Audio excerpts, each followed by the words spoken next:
And today, November the 1st, is World Vegan Day. Okay, vegans around the world celebrate World Vegan Day, and it seems to be being a vegan is on the increase. So, being a vegan, what difference does it make to your life, and why should you do it? Well, Sandra Higgins joins us, and she is from Go Vegan Ireland. Good morning, Sandra. Good morning, Sandra. You're there on the line? It's a little bit difficult to hear you, but yes, I'm here. Yes, very good. Well, happy Vegan Day. Thank you. Being a vegan, what is it? What's the extent of your life? Well, people are vegan. First of all, vegans don't use other animals as commodities. And the reason is that we recognise that other animals feel the same as us. That, anybody who has a cat or a dog can easily recognise that other animals are sentient, feeling beings who value their lives the same as we value our lives. And, we're very critical of countries that kill cats and dogs and use them as food or clothing. And yet we regularly use chickens, cows, goats, sheep, cows, as products, as commodities in this country without giving an acknowledgement of the fact that they feel and that they value their lives. So vegans don't use other animals. We believe that it's wrong to use them as commodities and it's wrong to kill them. Right. As regards hens, for example, do they not have to earn their keep? Well, when you say that somebody has to earn their keep, it's quite a disrespectful thing to say about anyone. And it suggests that they don't have a right to be here in their own right, which they do. The hens that we know are selectively bred to ovulate every day, to produce an egg every day. Hens in their wild state are just like any other wild bird, like a blackbird or a pigeon. And I think most of us, certainly people who grew up in rural areas, but even in cities, it was always frowned on that anybody would go near a bird's nest and touch their eggs. And yet we regularly take their eggs from them, selectively breed them so that they're ovulating every day at an enormous cost to themselves, their health and their lives. And we kill them. We kill the males the day they're born, and we kill the females at 18 months of age. So, no, they don't have to earn their keep. Other animals have just as much a right to live on this planet as we do. They don't owe us anything. So, how would the world turn in, I suppose to a lot of people it'd be upside down, and how would the world be different if people all went vegan? And I think people are plant-based in many countries in Asia, etc. Yeah, there's definitely, some countries are plant-based of necessity because it's a cheaper, significantly less resource-intensive way of living. In the Western world, we use about 80% of our land for animal agriculture, and that only delivers a tiny percentage of the protein that we need. It delivers about 18% of our calories. So it's a highly inefficient way to live. So if the world was vegan, for instance, in 2016, the Oxford Martin Institute published a paper that said, if we were to be vegan and consume a plant-based diet, we would save about 8 million lives, and we would reduce our greenhouse gas emissions by about 2/3. So you can see that it would be a very different world. But actually, not that different a world to the one that we naturally create for ourselves. So, for instance, we're running an advertising campaign at the moment for World Vegan Month, and the theme that we're using this time is that children don't naturally use difference as a reason to harm anybody else. So when they meet other animals, they're curious and friendly and respectful towards them. And we hide what we do to other animals, we hide from children. So we have to ask ourselves why we do that. So the theme of our campaign is that we teach children to eat those that they would naturally respect and love. And we ask the rhetorical question, why are there no school tours to slaughterhouses? Not that we're advocating it, we're just posing the question. We want people to think, why is this so objectionable? if you wouldn't want your child to visit a slaughterhouse, and no parent would, then why do we feed them the products of slaughterhouses? Why do we teach them to grow up into adults that create a demand for this unnecessary violence? And it is absolutely unnecessary, because there isn't a single ingredient in the bodies or the lives of other animals that we need for our health and for the well-being of our planet. Far from it. It's actually creating havoc. 37.1% of greenhouse gas emissions in Ireland come from the agricultural sector, and most of that is animal agriculture. About 50% of our waterways are unhealthy. Again, animal agriculture is a significant contributor to that. We've just come through a pandemic that's attributable to animal use. We're creating antibiotic resistance from our use of other animals.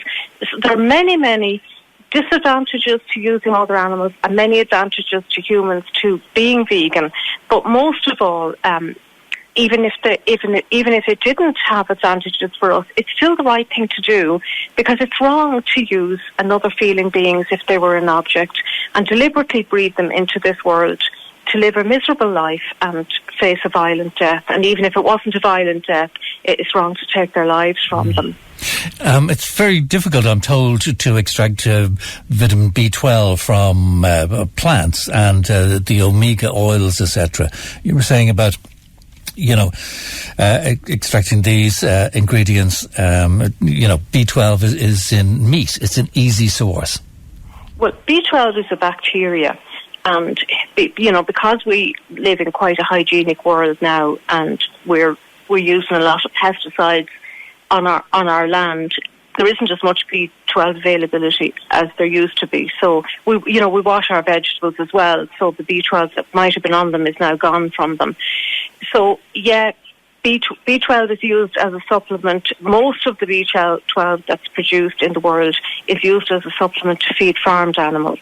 And that's why it's in animal products, because it's in the food that we're feeding the farmed animals. We know this for a fact because we run a farmed animal sanctuary, Eden Farmed Animal Sanctuary, and we know what's in we can read the ingredients and see what's in the food. So just in the same way that we use those supplements to feed the animals, vegans can take a supplement, or they can make sure that they eat sufficient food that's enriched. Like after the World Wars, there was a big interest in human diet, and we began to fortify food with the essential nutrients that our bodies don't make and that we need, and make sure that they're included in our food so we are healthy and that our children are healthy. So the standard things that people would eat every day, like milk, orange juice, breakfast cereal, were all fortified with essential nutrients. But plant-based foods that are suitable for vegans are enriched with these nutrients that we need. So I would say if anybody's considering going vegan, absolutely, your health is your wealth. You never know what's going to go wrong in life. And as long as you're doing all the right things to the best of your ability, exercising, trying not to smoke, live as healthy a life as you can, eat a healthy diet, you have a good chance of surviving if something hits you. So a healthy diet is important. And if you're thinking of going vegan, do a little bit of research on it, the same as we've done research on non-vegan diets, and make sure that you're eating fortified food, a good balanced diet, as much whole food as you can get into your diet, fresh food, fruit and vegetables, and take a supplement that's suitable for vegans that has all the nutrients in it. It's very easy. Did this become an issue? I think initially it was vegetarianism, and then it moves on to vegan in prominence.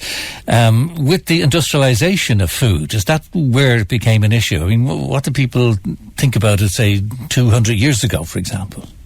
I just missed the beginning of your question there, before the industrialization of food. I think when movement on food and animal welfare started growing, it started with vegetarianism and then moves in more modern times to veganism. Did that come out of because of the industrialization of food?